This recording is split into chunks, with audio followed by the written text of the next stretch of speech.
আজকে যদি সে অসুস্থ হয়ে যায়, কি জন্য দেখতে যাব? এজন্য রাসূল সাল্লাল্লাহু আলাইহি ওয়াসাল্লাম অন্য একটি হাদিসের মধ্যে বলেছেন যে আমাদেরকে অবশ্যই একে অপরের প্রতি দেখা সাক্ষাৎ করতে হবে শুধু আল্লাহর ভালোবাসার জন্য।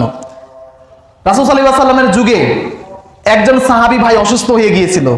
তারা ছিল ছোট্ট কাল থেকে একে অপরের প্রতি প্রচুর হিতাকাঙ্ক্ষী, ভালোবাসত। একদিন হঠাৎ তিনি অসুস্থ হয়ে যায়। তো সেই আরেকজন সাহাবী তিনি তাকে দেখতে যাচ্ছিলেন। পথিমধ্যে আল্লাহ সুবহানাহু ওয়া তাআলা ফেরেশতা পাঠিয়ে দিলেন জিজ্ঞাসাবাদ করার জন্য। এবার ফেরেশতারা সেখানে যখন তার সামনে আসলো, তাকে সালাম দিল, জিজ্ঞাসা করলো কোথায় যাচ্ছেন? তখন সেই সাহাবী বলতেছে আমার অমুক ভাইকে আমি দেখতে যাচ্ছি। তখন সেই ফেরেশতারা আবার জিজ্ঞাসা করলো যে তুমি যে দেখতে যাচ্ছ, তুমি কি দুনিয়াবি কোনো স্বার্থে যাচ্ছ, বা তার সাথে সম্পর্ক ঠিক থাকবে এটার জন্য, নাকি তার কাছে দুইটা পয়সা পাবে এই জন্য, এরকম কোনো কি স্বার্থ আছে, নাকি তোমাকে সে জমি দিবে এরকম কোনো স্বার্থ আছে? সেই সাহাবী বলল কখনোই না। আপনারা কি বলেন? আমি শুধু আমার বন্ধুকে দেখতে যাচ্ছি আল্লাহর জন্য।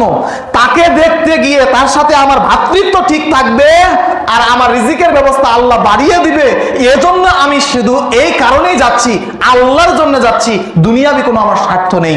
তখন আল্লাহ সাল্লাল্লাহু আলাইহি ওয়াসাল্লামের আল্লাহ রাব্বুল আলামিনের পাঠানো সেই প্রেরিত যে দূতগুলো, ফেরেশতাগুলো ছিল, তারা বলল যে আল্লাহ সুবহানাহু ওয়া তাআলা তোমার উপর সন্তুষ্ট হয়েছেন আর এই কারণে আল্লাহ তোমাকে জান্নাত দিয়ে দিবে। তার মানে বোঝা যাচ্ছে কি যে মানুষকে শুধু স্বার্থের কারণে আমরা দেখতে যাব না।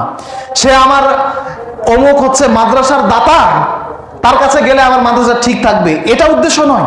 বরং তাকে আমি দেখতে যাব শুধু আল্লাহর ভালোবাসায়, যে তিনি একজন মুসলিম ভাই, ইসলামের বিষয়গুলো পালন করে, আমার মতোই সালাত পড়ে, আমার মতোই সিয়াম পালন করে, আমার মতোই মসজিদে জামাতের সাথে সালাত আদায় করে।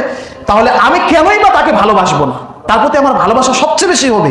এরকম যদি উদ্দেশ্য থাকে, তাহলে সেই সাহাবী যে ফজিলত পেয়েছে, আমরাও সেই ফজিলত পাবো ইনশাআল্লাহ।